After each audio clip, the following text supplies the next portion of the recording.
Fa inni sami'tu Rasulullah sallallahu alaihi wasallam yaqul yunsabu li ta'ifatin minan nas karasiyu hawlal arsy. Yunsabu diangkat atau diciptakan digawe li ta'ifatin kedhe sekelompok minan nasi sanging manusa. Apa sing diangkat karasiyu apa pira-pira kursi singgasana hawlal arsy ana ing seputar aras yaumul kiamat ing dalam dina kiamat. Wujuhum utawi wajahe ta'ifatun minan nas. Iku kalqa marika dene rembulan Lailatul Badri ana ing malam purnama. Yafzau padha kaget sapa annasu manusa wa hum halate ta'ifatun minan nas la yafzauna ora padha kaget sapa ta'ifah.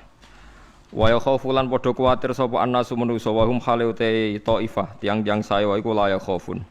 Ora padha kuwatir. Wa hum ta'ifatun sing ngaten iki wau auliya Allah iku pira-pira kekasih Allah alladzina la khaufun 'alaihim wa la hum yahzanun. Sing boten nate wedi, boten nate susah. Faqila man haula ya Rasulullah. Man iku sinten haula ite mengkon-mengkon kabeh ya Rasulullah. Faqala mengko dawuh sapa Nabi, hum utawi haula iku almutahabuna. Iku wong sing saling seneng kabeh, saling seneng ning kancane utawa ning gurune ning keluargane fillahi ing dalam Allah taala. Warahu lang riwayat hadis sapa Abu Hurairah radhiyallahu anhu wa qala fihi inna haulal arsy. Sak temene ana ing seputar aras mana biru te ana pira-pira mimbar podium niku minuren saking nur. Alaiha kang kuwi ngatasé manabir kaum te kaum libasung kang te pakaiane kaum nurun iku cahaya wa ujum te wajahe kaum iku nurun iku cahaya. Laisu ora ana sapa kabeh bi anbiya lan nabi wala syuhada lan pira-pira wong sing mati syahid. Mereka itu bukan nabi, bukan mati syahid. Tapi yakhbituhum iku ngepingini maksudnya sederajat hum ing kabeh sapa nabiun pira-pira nabi wa syuhada. Artinya orang-orang itu ndak nabi tapi derajate jeng ben bareng nabi. Faqalu ya Rasulullah sifhum lana. Sif kula aturi nyifati panjenengan ing wong akeh lana kedhi kita. Faqala hum almutahabuna fillah.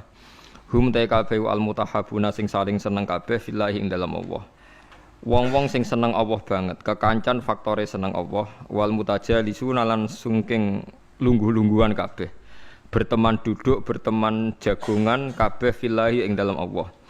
Wal mutazawiruna lan saling ziarah, saling tilik, nggih saling ketemu ya fillahi ing dalam Allah.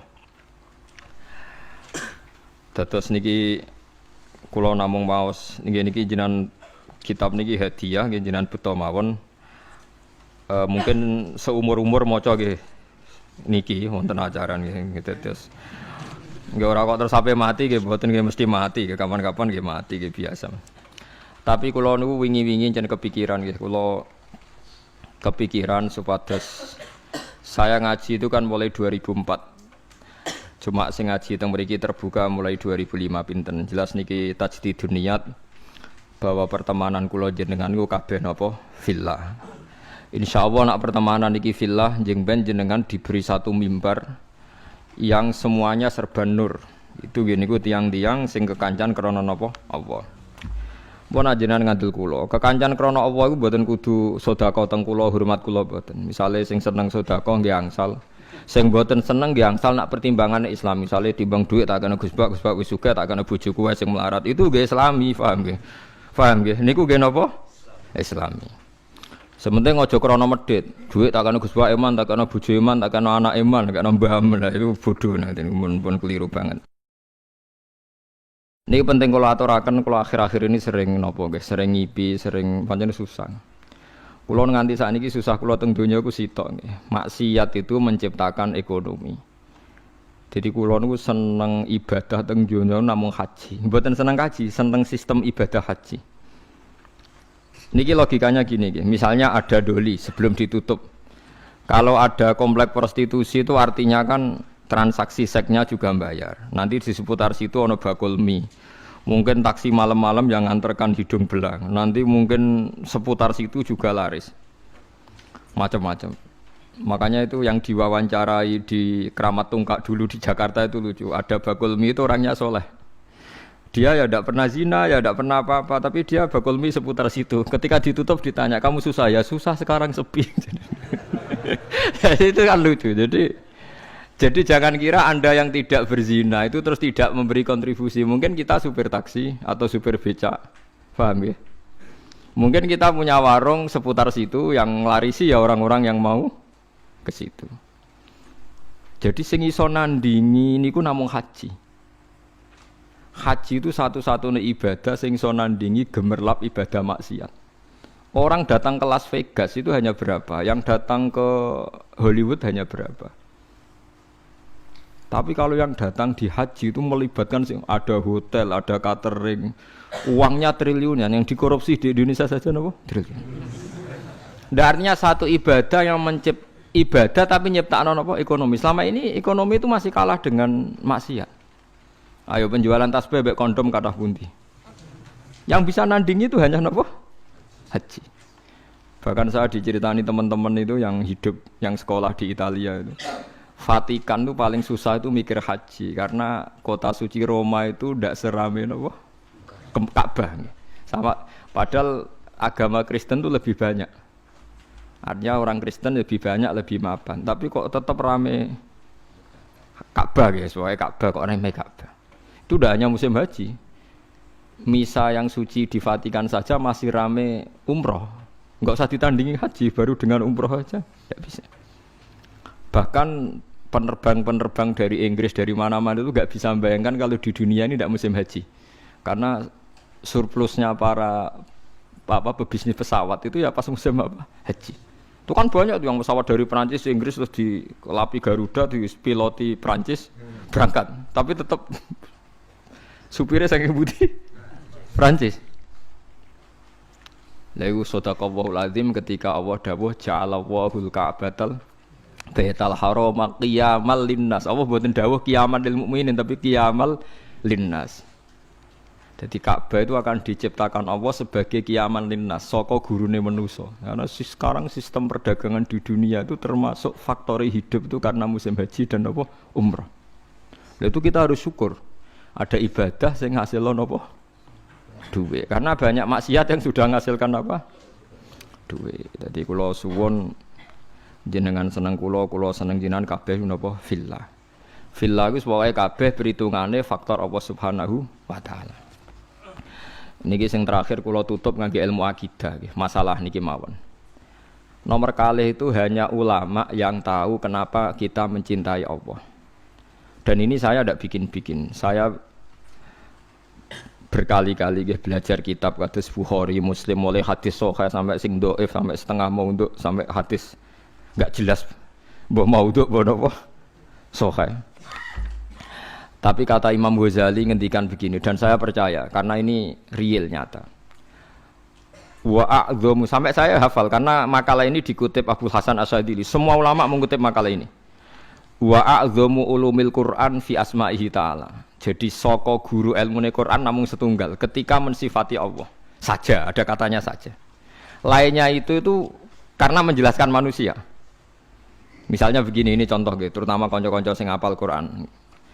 Misalnya Allah hanya dawuh datar gitu. Wa huwal ladzi yuhyi wa yumit. Wa huwa ta Allah wa alladzi dzat yuhyi kang maringi urip sapa Allah, wa yumitu lan maringi mati sapa Allah.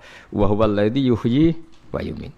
Itu kalau orang-orang alim yang baca itu nangis. Nangisnya begini.